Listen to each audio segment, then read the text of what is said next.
Hey, Cubs fans, welcome back to Northside Baseball. Ethan and Brandon here once again to discuss everything going on with the Cubs as per usual. We are coming up on the end of August. There's about 30 games left in the regular season, which means, of course, that the playoffs are very close. It's very exciting. The Cubs look like they're actually going to make the playoffs this year for the first time since 2020. Obviously, this is what this whole season has been building towards. There's been a bit of a rough stretch recently. The Cubs came back, beat the Brewers 3 out of 5 last week, then swept the Angels. So things are looking up going into September. But Ethan and I wanted to discuss as we get into this last sort of home stretch before the playoffs. What is something we're excited for, and what is something that we're sort of nervous about as the Cubs get ready for their first playoff run in half a decade? So, Ethan, I'll pass it off to you to start. Yeah, it's really exciting to think that it's been almost 6 years since we last made it to the playoffs. Again, whose fault is that? Who's to say? And we've lost a lot of great players. We've gained a lot of great players. And again, I want to give a shout out to our boys in Chicago that we did get a majority win against the Brewers. It was something that you and I had been talking about for over a month of the worry of were they going to pull it off? And, great job for them. As Mhm. for the positive and negative here, so let's get right into it and then I'll throw it over to you. I'll go with the negative first and then I'll spin it off to a positive here.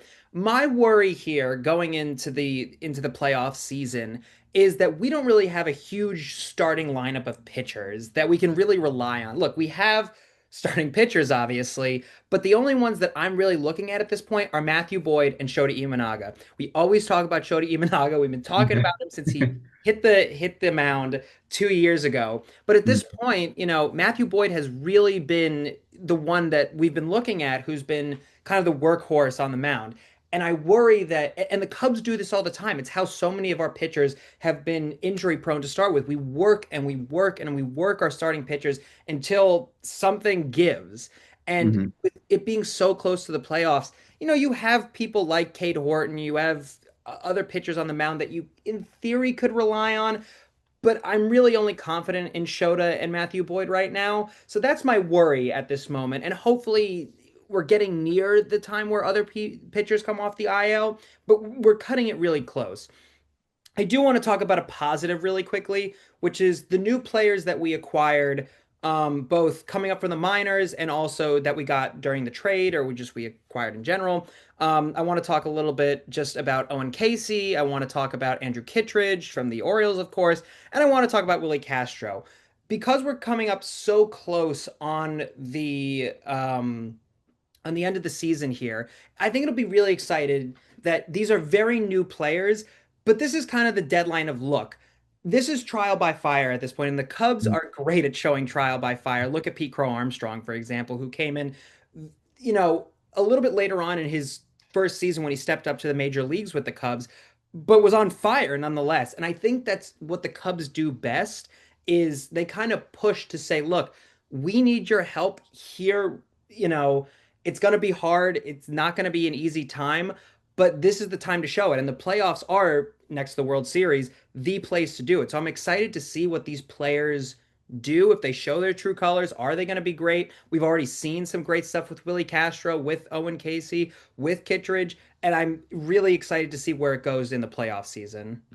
Yeah, I think those are definitely reasonable things. Obviously, you brought it up with the rotation that Matthew Boyd is coming up on, a huge innings total. He's already over 150. His career high was like 185, but that was in like 2019. He hasn't thrown over 100 in over half a decade. So there's worries there with the rotation. I completely agree.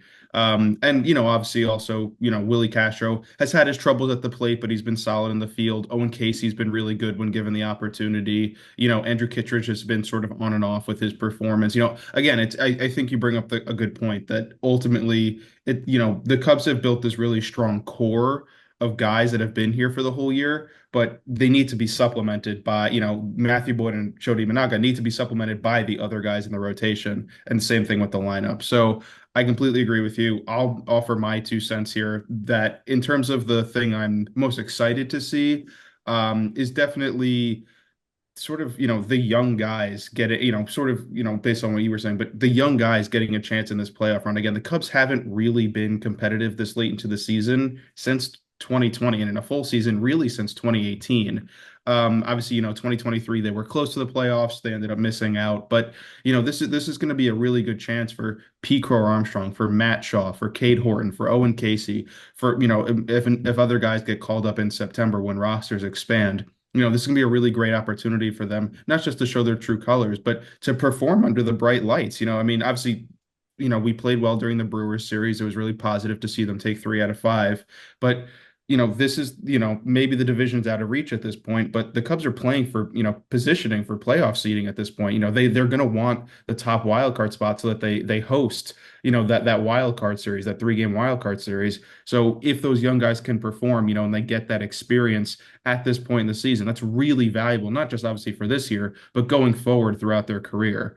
In terms of my worry, I definitely share, the concern about the rotation with you. Again, Matthew Boyd's innings total is very concerning. Shodi Banaga's had some bumps and bruises this year. I think overall, my biggest worry is really born out of this last month or so of the offense going cold again. Obviously, we saw it for about 3 or 4 weeks where just about everyone on the offense went completely dead at the plate. And across a regular season, in a 162 game season, you can get away with that. You can have a cold month, you can have a bad month, and then sort of pick up the pieces elsewhere. You can't do that in the playoffs. In a 3-game wild card series, best 2 out of 3. If the bats go cold again for just 2 games, the Cubs are out. And so I am again. Kyle Tucker looks healthier since sitting at, we talked about this last week. He sat out with that finger injury. He looks healthy since then. Pete Crow Armstrong's had some good games since then. I'm not, worried that necessarily that, the offense is guaranteed that it's going to go cold, but that recent stretch where the offense just wasn't producing at all does make me nervous that, again, it just takes 2 bad games in the playoffs, if they don't win if they don't get a bye for the whole season to end. So we'll see what happens on that front.